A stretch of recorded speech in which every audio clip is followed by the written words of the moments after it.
শৈক্ষিক নগৰী যোৰহাটত আজি এক বিশেষ সংবাদমেলত যোৰহাট মহাবিদ্যালয়ৰ অধ্যক্ষ ডক্টৰ সৌমিত্ৰ পূজাৰী, জয়দীপ বৰুৱা আৰু কৃষ্ণকান্ত সন্দিকৈ ৰাজ্যিক মুক্ত বিশ্ববিদ্যালয়ৰ কৰ্তৃপক্ষ উপস্থিত হৈ ঘোষণা কৰে যে এতিয়া সকলো ব্যস্ত লোকে উচ্চ শিক্ষা আৰু কাৰিকৰী শিক্ষা লাভ কৰিব পাৰিব।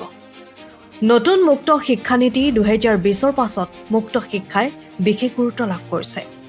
বহু শিক্ষাৰ্থীয়ে ব্যক্তিগত, পৰিৱেশগত বা অন্যান্য কাৰণত উচ্চ শিক্ষা সম্পূৰ্ণ কৰিব পৰা নাছিল। এতিয়া মুক্ত শিক্ষাৰ জৰিয়তে তেওঁলোকে নিজৰ সপোন পূৰণৰ সুযোগ পাব। যোৰহাট মহাবিদ্যালয়ত মুক্ত শিক্ষা 8 বছৰ ধৰি চলি আহিছে আৰু এই সময়ছোৱাত বহু ছাত্ৰ-ছাত্ৰী এই শিক্ষাৰ জৰিয়তে আগবাঢ়ি গৈছে।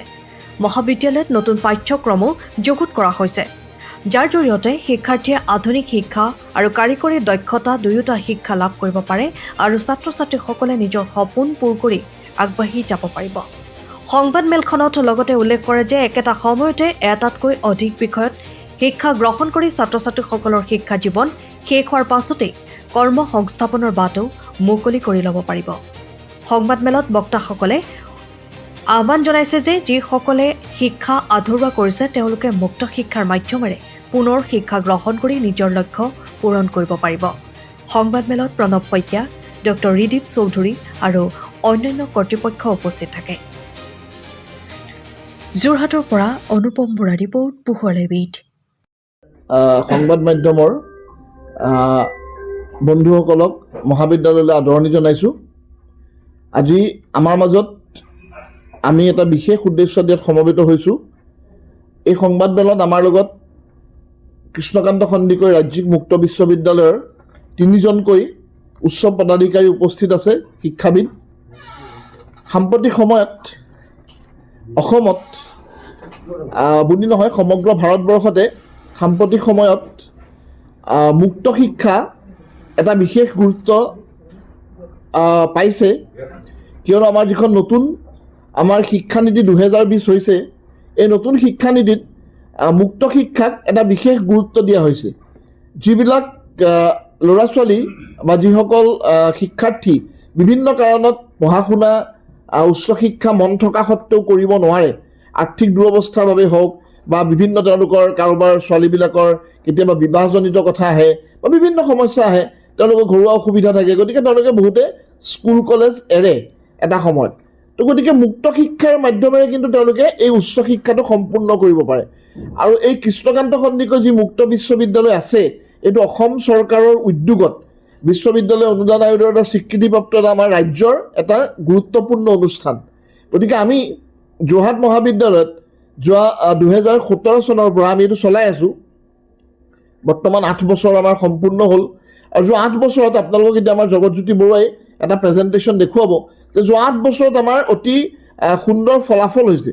বহুতখিনি ল'ৰা ছোৱালীয়ে খুব ভালকৈ এইটো বিষয়ত আগবাঢ়ি গৈছে আৰু নতুন নতুন বিষয় আজি কৃষ্ণকান্ত সন্দিকৈ মুক্ত বিশ্ববিদ্যালয়ে নতুন নতুন বিষয় পাঠ্যক্ৰম যুগৰ লগত খাপ খোৱাকৈ প্ৰৱৰ্তন কৰিছে, যিবিলাক পঢ়িলে আমাৰ ল'ৰা ছোৱালীবিলাকে নিশ্চিতভাৱে আগবাঢ়ি যাব পাৰিব। আপোনালোকে সকলোৱে জানে আৰু আমি ক'বলৈ পাই ভাল পাইছোঁ যে যোৰহাট মহাবিদ্যালয়ে বিগত সময়ছোৱাত স্কিল এডুকেশ্যন বিশেষকৈ ক্ষেত্ৰত সমগ্ৰ অসমৰ সাধাৰণ মহাবিদ্যালয়সমূহৰ ভিতৰত এটা বিশেষ সকলোৱে দৃষ্টি আকৰ্ষণ কৰিছে। 21টাকৈ আমি স্কিল কোৰ্চ কলেজত চলাই আছোঁ আৰু আহিব লগা সময়ছোৱাত এইটো এটা নতুন মাত্ৰা পাব যে আমাৰ কলেজৰ পৰা যিবিলাক ল'ৰা ছোৱালীয়ে সাধাৰণ শিক্ষা পায়, তেওঁলোকে সাধাৰণ শিক্ষাৰ লগতে কলেজত প্ৰত্যেকটো অল্টাৰনেটিভ ছিমেষ্টাৰত তেওঁলোকে একোটাকৈ স্কিল আয়ত্ব কৰিছে। আৰু আপোনালোকক আজি আমি ক'বলৈ পাই ভাল পাইছোঁ যে আপোনালোক আমি এটা উপহাৰ হিচাপে আজি যিটো বস্তু আমি দিব খুজিম, সেইটো আমাৰ ল'ৰা ছোৱালীবিলাকে স্কিলৰ ল'ৰা ছোৱালীবিলাকে তৈয়াৰ কৰিছে, আমাৰ স্কিল পাঠ্যক্ৰমৰ। আৰু আজিকালি আমি কলেজলৈ মহাবিদ্যালয়লৈ কোনোবা অতিথি আলহী আহিলে সকলোকে আমি স্কিল পাঠ্যক্ৰমৰ বিভিন্ন যিবিলাক আমাৰ প্ৰডাক্ট আছে সেইবিলাকৰ সৈতে আমি আপ্যায়ন কৰোঁ বা উপহাৰ ইত্যাদি দিওঁ। সেইটো আমাৰ কাৰণে ডাঙৰ কথা হৈছে। তেওঁলোকে এখন সুন্দৰ বজাৰো পাইছে। তো এই কথাবিলাক আমি নতুনত্ব, যিটো উচ্চ শিক্ষাত নতুনত্ব আহিছে, সেইটোৰ লগত যোৰহাট মহাবিদ্যালয় আচলতে আগবাঢ়ি যাব খুজিছে।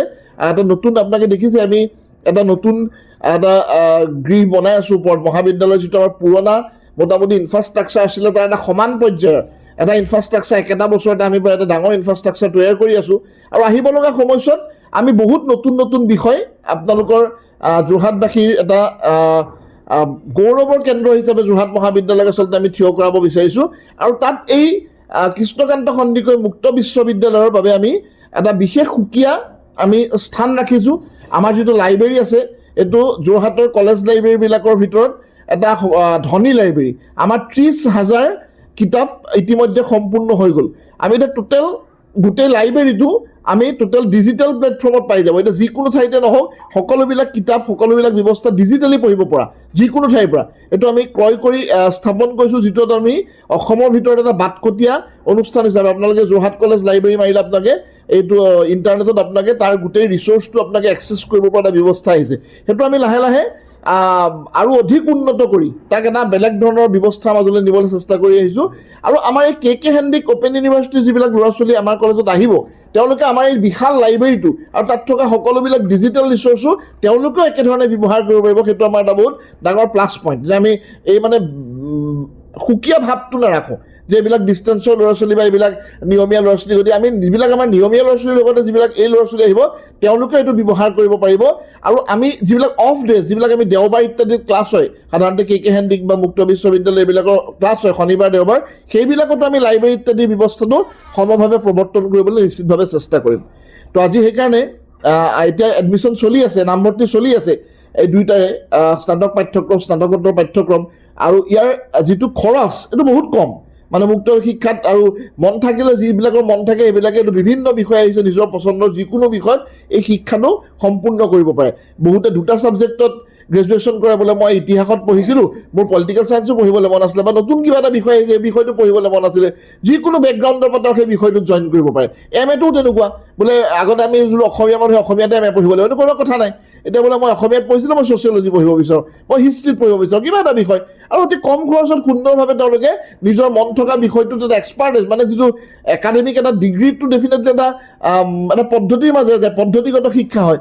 এনেওতো আমি কিতাপ পঢ়িব পাৰোঁ, কিন্তু পদ্ধতিগত শিক্ষাৰ কথাটো অকণ বেলেগ। তো সেই কথাটো আমি KKHত এই মুক্ত বিশ্ববিদ্যালয়ৰ জৰিয়তে আমি নিশ্চিতভাৱে কৰিব পাৰিম। আমাৰ মাজত জয়দীপ বড়ো আছে, তেখেতে আপোনালোকক নয়দাত থকা এজনো বিচাৰিব। সেইকাৰণে তাৰোপৰি আমাৰ MBA নিচিনা প্ৰগ্ৰাম আছে। স্বাভাৱিকতে ফ্ৰেছ মানুহ MBA কৰিবলৈ আমাৰ ইউনিভাৰ্চিটিত নাহে, কোনোবা কোম্পানীৰ মেনেজাৰ বা ছুপাৰভাইজাৰ এইবোৰেই কৰিব, যি নিজকে ইম্প্ৰুভ কৰিব বিচাৰে। সেইকাৰণে এই বাৰ্তাবোৰ যে আমাৰ ডিগ্ৰী ডিপ্ল'মা এই গোটেই কথাবোৰ যে ইকুইভেলেঞ্চটো আজি 5th জেনেৰেশ্যন কমিউনিকেশ্যন প্ৰযুক্তিত আগৰ দিন নাই। ইভেন আমাৰ যোৰহাট কলেজৰ ছাৰেও ক'ব আজিৰ ল'ৰা ছোৱালীয়ে 100% ক্লাছৰুম টিচিঙৰ ওপৰত নিৰ্ভৰ কৰি পেলাই পৰীক্ষা নিদিয়ে।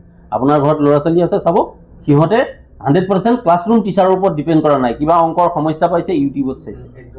গতিকে দিছ ইজ দ্য ট্ৰান্সফৰ্মেশ্যন। এই কথাটো মই বুজিব লাগিব আৰু আপুনি বুজিব লাগিব। আৰু সমাজতে মই আপোনাক কৈছোঁ মানে কি হৈছে, এইটো আপোনাৰ কথাটো একেবাৰে সঁচা। সেইটো আছিলে কি যে সেইটো এটা জেনেৰেশ্যনলৈকে আছিলে যে মানে অডিঅ'লৰ লাৰ্ণিং আৰু আপোনাৰ এই লাৰ্ণিঙৰ মাজত ডিফাৰেঞ্চটো নৰ্মেল যিখিনি মানুহে শিক্ষা লৈ আছিলে তেওঁলোকৰ কাৰণে সেইটো এটা আছিলে গেপ এটা। এতিয়া শিক্ষাটো নিজেই সলনি হ'বলৈ আৰম্ভ কৰিছে আৰু UGCয়ে ট্ৰাই কৰিছে যে সকলো ইউনিভাৰ্চিটি সকলোৱে অনলাইন অফলাইন চব কৰক।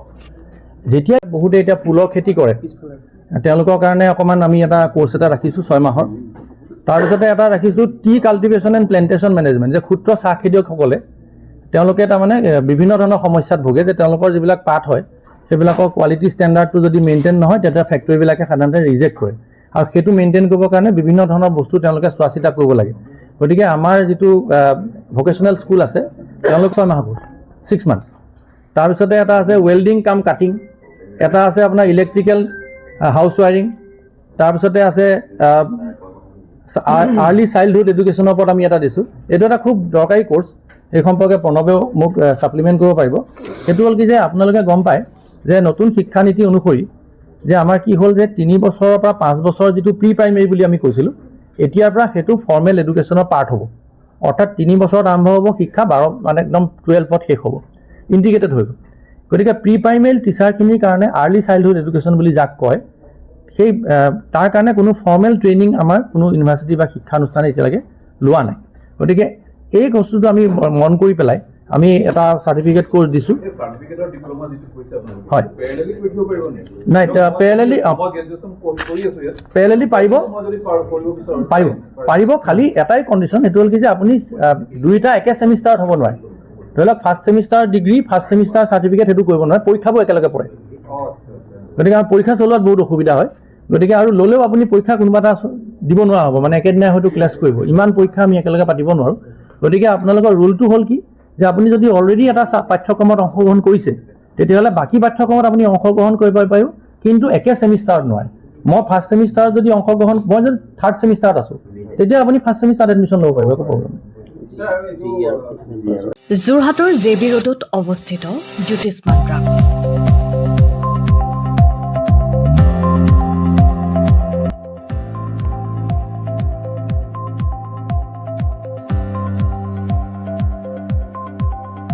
আপোনালোকৰ সেৱাত জ্যোতিষ্মান ড্ৰাগছ। আমাৰ ইয়াত শিশুসকলৰ লগতে প্ৰাপ্তবয়স্ক পুৰুষ মহিলাসকলৰ বিভিন্ন ৰোগৰ ঔষধ উপলব্ধ। পুৱা 9 বজাৰ পৰা নিশা 10 বজালৈ খোলা থকাৰ লগতে বিভিন্ন ঔষধ ৰেহাই মূল্যত উপলব্ধৰ ব্যৱস্থা।